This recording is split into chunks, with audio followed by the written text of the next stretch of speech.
Hello दोस्तों, मेरा नाम रोमा है। मैं एक दुबली पतली लड़की हूँ और मैं झारखंड की रहने वाली हूँ और कक्षा 11वीं में पढ़ती हूँ। जून का महीना था और गर्मी बहुत पड़ रही थी और मेरी मासी के घर में शादी का माहौल था। सबका जाना जरूरी था। घर के सभी लोग तैयार थे, लेकिन सबसे बड़ी समस्या यह थी कि घर में कौन रुकेगा और देखभाल कौन करेगा, क्योंकि गांव में चोरी की घटना बढ़ रही थी। 2 हफ्ते में 2 घरों में चोरी हो चुकी थी। शादी में जाने के लिए घर बंद करना पड़ा, लेकिन चोरी का डर भी था। लेकिन मेरी मासी के लड़के की शादी थी, जाना भी जरूरी था। अगर मम्मी और पापा नहीं जाते तो मासी नाराज हो जाती, इसलिए सबने तय किया कि मैं घर पर रुकूं।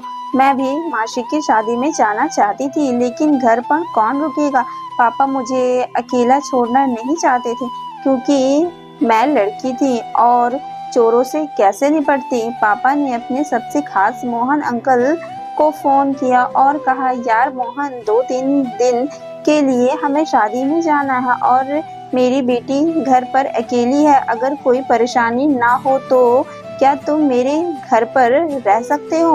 मोहन अंकल ने हमारी मदद के लिए हामी भर दी और रात को हमारे घर में रुकने का फैसला किया। पापा माँ जब जाने लगे तब अंकल ने कहा, आप बिल्कुल चिंता मत कीजिए, मैं हूँ तो कोई समस्या नहीं होगी। अंकल की शादी 7 साल पहले हुई थी और वह उत्तर प्रदेश में रहते थे। शाम को जब अंकल आए तो उन्होंने फोन पर मुझसे पूछा, रोमा क्या खाओगी। मैंने कहा, अंकल पनीर की सब्जी ले लेना, क्योंकि मुझे पनीर बहुत पसंद है।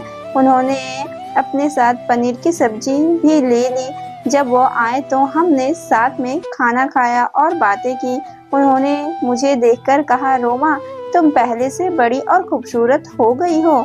उनकी बातें सुनकर मैं मुस्कुरा उठी। रात में हमने कई बातें की, फिर मैं अपने कमरे में सोने चली गई और अंकल दूसरे कमरे में सो गए। सुबह मैंने उनके लिए नाश्ता बनाया, लेकिन वो अभी तक सो रहे थे।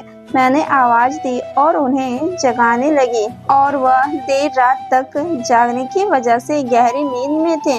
जब वह उठे तो मैं उनसे कही, अंकल आपका नाश्ता तैयार है। अंकल ने नाश्ता किया और फिर अपने काम पर चले गए। मैं घर की सफाई की और फिर स्कूल चली गई। उस दिन घर में अकेलापन महसूस हो रहा था। दोपहर को मैंने सोचा कि पढ़ाई करूंगी, लेकिन कब सो गई पता ही नहीं चला और जब उठी तो शाम हो चुकी थी और अंकल के आने का समय भी हो गया था। तो मैं फ्रेश होकर उनकी प्रतीक्षा की। शाम को अंकल आए और फिर हम दोनों ने साथ में खाना बनाया और खाने के बाद हम लोग छत पर जाकर बातें करने लगे, क्योंकि बिजली भी चली गई थी। बहुत गर्मी थी। तो अंकल ने कहा, अगर तुम्हें बुरा ना लगे तो गर्मी के कारण कुछ कपड़े कम कर सकते हैं। मैं थोड़ी झांकी, लेकिन फिर मैं भी यही सोची कि आराम से रहना बेहतर होगा। हम दोनों देर रात छत पर बातें करते रहे और फिर सोने चले गए। सुबह अंकल ने नाश्ता बनाया, क्योंकि मैं थकी हुई थी। अंकल ने नाश्ता किया और फिर काम पर चले गए। और अब इस कहानी को यहीं खत्म करते हैं। और कहानी अच्छी लगी हो तो लाइक करें और शेयर करें, और ऐसे ही इंटरेस्टिंग कहानी सुनने के लिए हमारे चैनल को जरूर सब्सक्राइब करें।